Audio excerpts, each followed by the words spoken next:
I'ma keep winning, winning. I'ma keep winning, winning. I'ma keep winning, winning. You can try to save yourself, but you only go. What's going on, guys? Jay Cam back with another video, and today I'm going to be doing a 7 round mock draft where I'm going to be taking over the Tennessee Titans and making the picks that I think that they should make for each round based on the simulation that I'm given. But before we get into it, please make sure to like the video, comment down below anything you agree or disagree with that I talk about in here, or maybe the picks that I take, and make sure to subscribe to the channel for future NFL content I'm going to be putting out. We're about 20 days from the NFL draft, so there's going to be a lot of mock draft, final positional ranking, stuff like that I'm going to be putting out. So make sure to subscribe to be able to keep up with all that. So I'm going to go ahead and hit the start button, taking over the Tennessee Titans. Now, at this point in the draft, we're not going to be trading the pick. It looks like the way that the Titans ended up setting everything up, that they are going to be taking Cam Ward and be taking a quarterback here at number one. So that's what I'm going to do here at this point.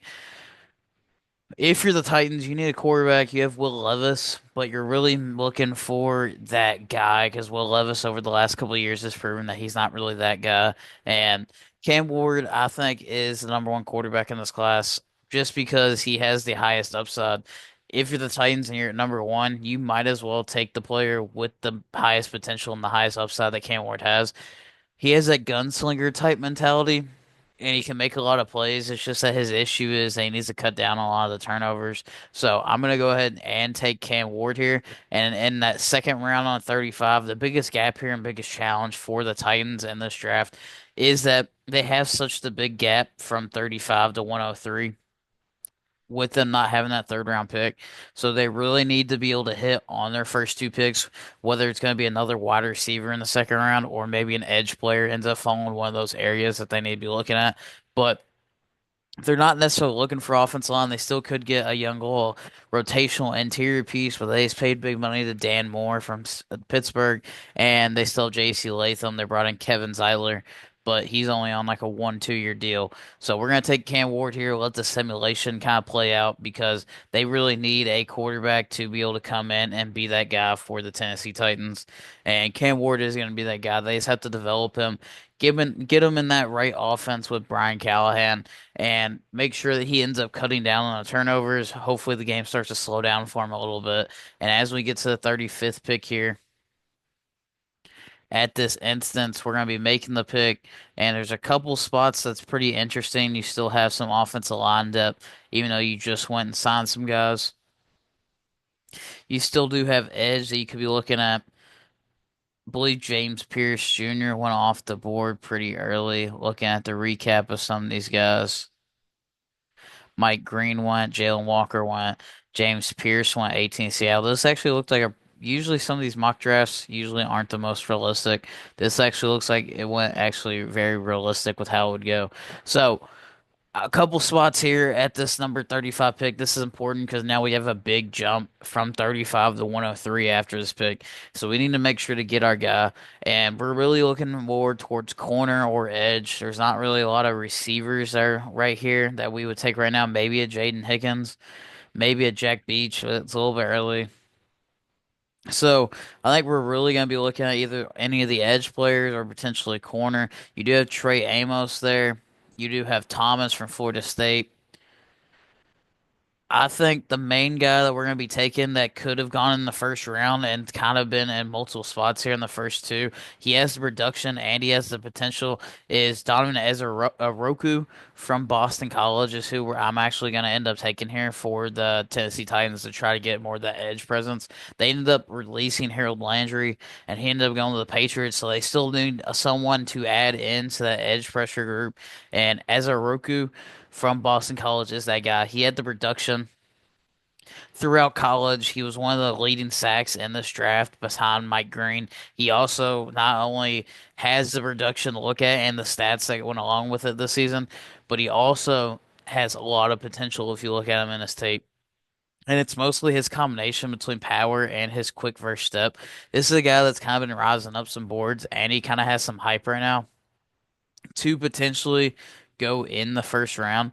A lot of people are starting to push him up into the first round. Daniel Jeremiah and Mel Kiper have him going in the early 20s right now in their mock drafts. And so it's not really crazy.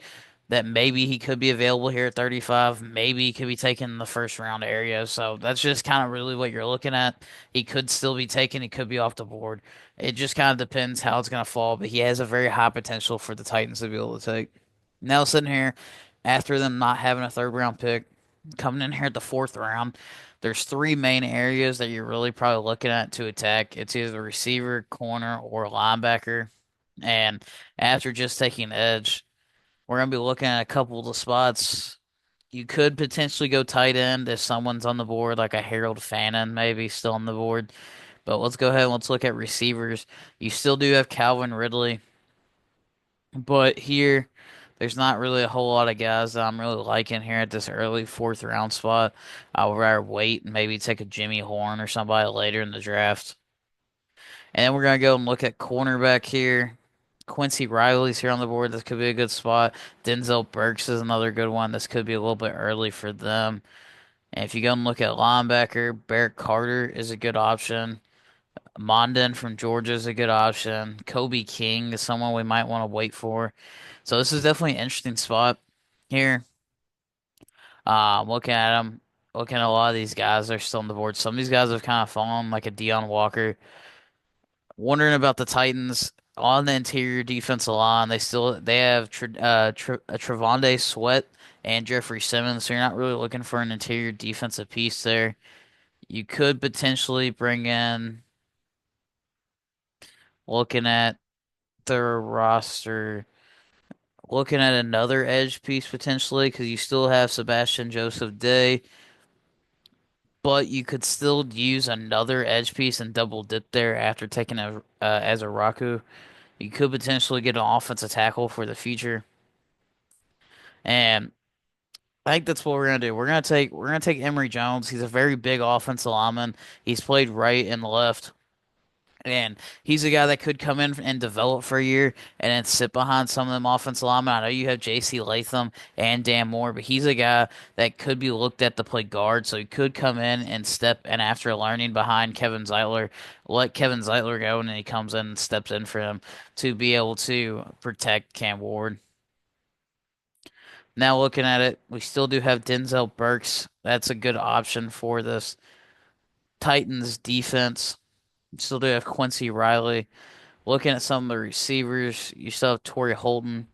I still think that we're gonna wait a little bit on the receiver. We still have a lot of late round picks. Looking at some of the linebackers, Barrett Carter still on the board. I think it's gonna come down to either Barrett Carter or Denzel Burks here. Our next pick is in 20 spots. And I think we're gonna go ahead and take Barrett Carter from Clemson. This is a big body guy that is going to be able to step in and help them out. Most of their linebackers right now is Cody Barton and Otis Reese. So they really do need help in there on that interior linebacking core. I think Barrett Carter would be a great spot to be able to come in and help some of those guys out. Maybe a Kobe King could have been another one that you could have waited on. But we're going to look. Denzel Burks is still there, so waiting on the board. He could come in and step in. They do have L'Jarius Sneed, but he ended up not living up to expectation after giving him a lot of money. You did Jarvis Brownlee on the other side, and then your Nichols, Roger McCrary. I think we're gonna take Denzel Burke here to come in and slot in and be that corner piece, and then we're gonna look to attack wide receiver in the next spot. We still do have three more picks, so maybe another running back to go into that rotation with Tony Pollard and Tajay Spears could potentially be a nice little look at to be able to go into. But the three slots we're really going to be looking at here is receiver or tight end potentially. If there's a good tight end still on the board, this is a loaded tight end class, but it looks like they've been kind of, went through. Zach Frazier still on the board. Devin Neal could be a very good one to be able to be a rotational piece and have that trio of Tony Pollard and Tajay Spears. And the receivers are still about the same that we're looking at on the board. I think that's what we're going to look at. We saw Trevor Etienne. I think we're gonna look at Devin Neal. Devin Neal, this is probably the lowest running back class that we've ever had in the NFL draft. So I think having him in there and come in and potentially looking to take over, but also be an immediate role in a running back by committee that you could end up having with Tony Pollard and Tajay Spears, having him coming in and being that role guy for the Titans and being that running back of the future that you'd want to look at. You're going to get a lot of value in this draft class in that running back slot just because how deep of a running back class it actually is. And then looking at receivers, I really do like Thornton. He's a guy we could look at. Jalen Lane. A lot of these receivers have been kind of sitting here for the last couple of rounds, and I think we're going to look to try to get Cam Ward some help and some offensive weapons after going with Devin Neal, and we're going to go Dante Thornton here from the Tennessee Titans, or from the Tennessee Volunteers, keeping them in the state actually. And then we have our last pick of the draft, and defensive line could be another priority where he went. Could get another edge piece. Like I said, you need multiple edge rushers for this team. After letting go of Harold Landry, you need a rotation in there. Could go another linebacker because the linebacking core is pretty awful for the Tennessee Titans. But we're going to look at tight end as well. I know that they do have a Conwu who's very good, but you could use multiple tight end sets to be able to help out with Cam Ward and the running game. A guy that I actually like is Bartholomew. A lot of people, he ended up going and showing out at the combine, and he had crazy stats at Pittsburgh. So he's a sneaky guy that we could take here. And mostly with your last pick in the draft, you're looking for someone that could be a high upside type of guy. And with not much else here, I think that we are going to look and try to load up the weapons. I know that the interior Seth McClangan could be a good piece. Either McClangan or Bartholomew is what we're kind of looking at right now. I think we're gonna go. I think we're gonna prioritize Cam Ward, and we're gonna take Seth McClangan out of Ohio State. Pretty good interior guy. Could play center or guard to be able to come in and step in and help out Cam Ward. And that's really what we're focusing on with this draft. We're taking our franchise guy. We want to be able to actually put him in a situation to be able to succeed. So him or maybe another one of the tight ends there could have been another slot. But we're looking for a high upside guy in the later rounds. And this guy could potentially come in and be an interior piece to help out if Emory Jones doesn't really work out, or he could be a nice little rotational piece.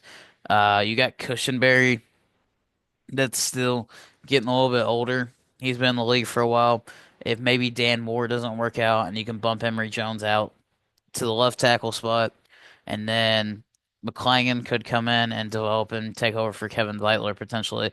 But this is the 7 round mock draft I've pretty much gone with for the Titans for all their picks.